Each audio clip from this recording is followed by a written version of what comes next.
You're listening to Soap Dirt, the latest in television entertainment news. Hey Days fans, I've got your early weekly spoilers for November 11th through the 15th. Kristen DiMera is cornered. We have got Doug Williams declining and Joy Wesley freaking out about more than one thing. It's Belinda from Soap Dirt, and as we always do on early edition day, we start with the spoilers coming the rest of this week to give you some context for next week's action. If you have not already, please reach down, click that subscribe button. Let's start with Wednesday, November 6th. So Rafe was on the phone talking to Jada while she was arresting Vivian, and he heard the scuffle, he heard the gunshot, he freaked out. Clearly, Vivian tried to grab her gun, and Jada cracked her on the noggin. So Rafe runs over to the Salem Inn, gun drawn and all that. And Jada's okay.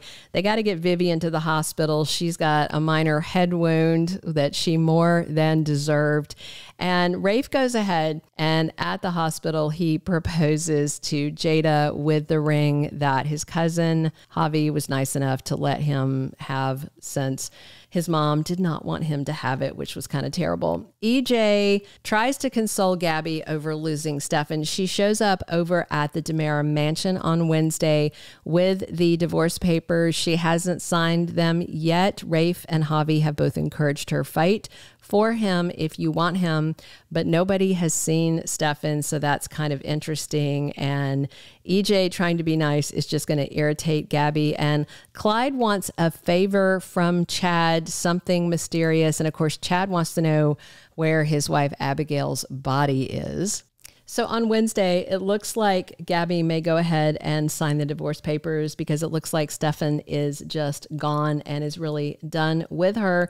Yvonne, Vivian's henchman, is creeping around. He comes over to see her at the hospital after Jada and Rafe are interrogating her. And I wonder if she's going to be shipped off to Statesville or if Yvonne is going to try and spirit her out of there and out of town. Phillip's surrogate mom may be gone soon.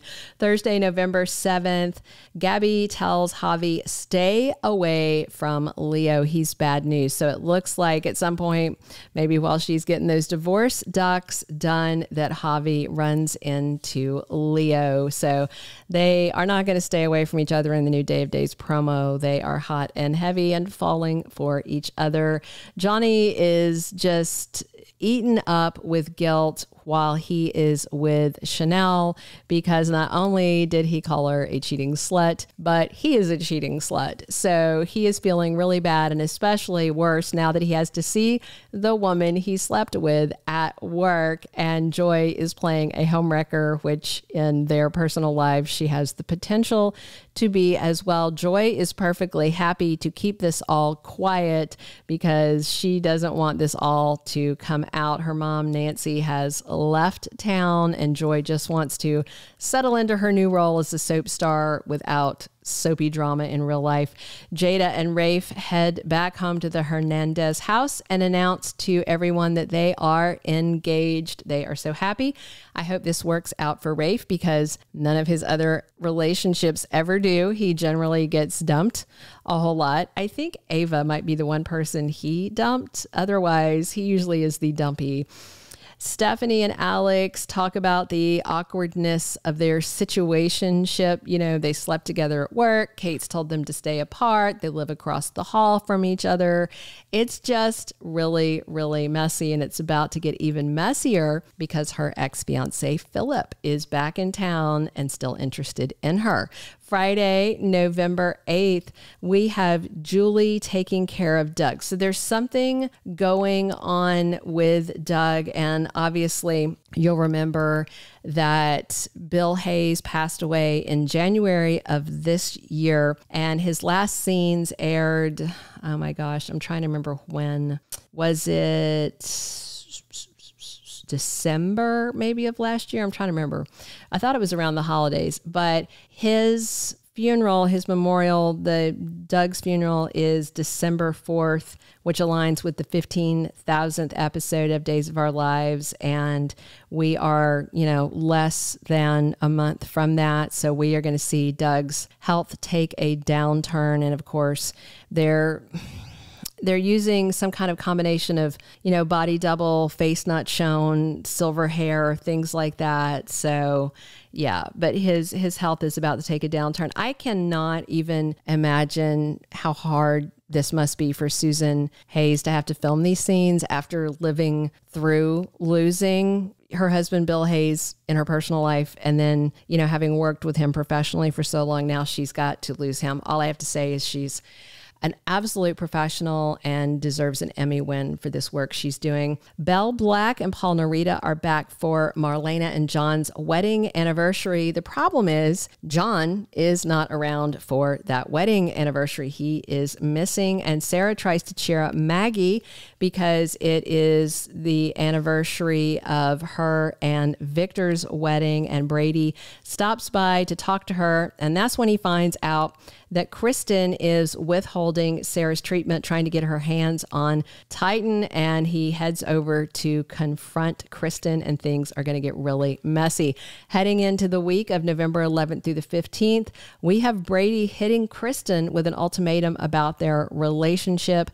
I assume it's going to be something on the order of give Sarah the serum, all of it, both parts, or we're just done. That's it. There's not even going to be a friendship, much less the potential for anything else, which is the right thing for him to do because he still feels guilty because bottom line, he was drinking with Fiona the night that she ran over Sarah, and he thinks maybe if he hadn't been boozing with her, it wouldn't have happened. She was driving his car. A lot of that, has merit. He does have guilt. All right. Joy Wesley is completely shocked to find out who exactly Leo is. I didn't even think about this until I read the spoiler. The math wasn't mathing in my head. So Leo was sleeping with her dad, Craig Wesley, while her dad was still with her mom, Nancy, and Craig was still in the closet. Remember this? And then Nancy found out, Craig finally came out and then revealed he had been cheating with Leo, and he and Leo were going to get married. And the only reason Craig and Leo didn't get married was because Leo's drag queen, green card husband / wife, partner, Jackie Cox, showed up at the wedding in Town Square. Remember that? It was like the double wedding of Leo and Gwenny. And so Joy is going to be horrified to find out she's working with the guy who was sleeping with her dad behind her mom's back. And Julie gives EJ Deveraux an update on what is going on with Doug, but his health is on the decline. And speaking of JJ, he gets between Gabi and EJ. I enjoyed EJ and Gabi's chemistry, but JJ and Gabi are back on again soon, which is okay because EJ's got a rekindled love interest of his own coming soon that I'm also looking forward to. Johnny is really thinking that he needs to just go ahead and come clean to Chanel, but Joy does not want him to do that. It's making her very nervous. And JJ questions Chad, why would he trust Kat? And then Leo is asking him similar questions. It looks like that Chad is warming up to Kat, understanding why she did what she did. She didn't want her mom to die. Clyde's a psycho. He gets this, but still nobody wants him to give her the time of day or any consideration. And by the end of next week, Ava is questioning whether or not Brady has a future with Kristen because Brady and Ava are getting closer. There's a kiss coming soon between these two, but her ex-friend and ex-boss Kristen is an ongoing source of stress. Thank you for being a loyal listener. Follow us wherever you get your podcast because you don't want to miss the next episode. Soap Dirt is on all the major podcast platforms, including Apple Podcast, Spotify, iHeartRadio, and more.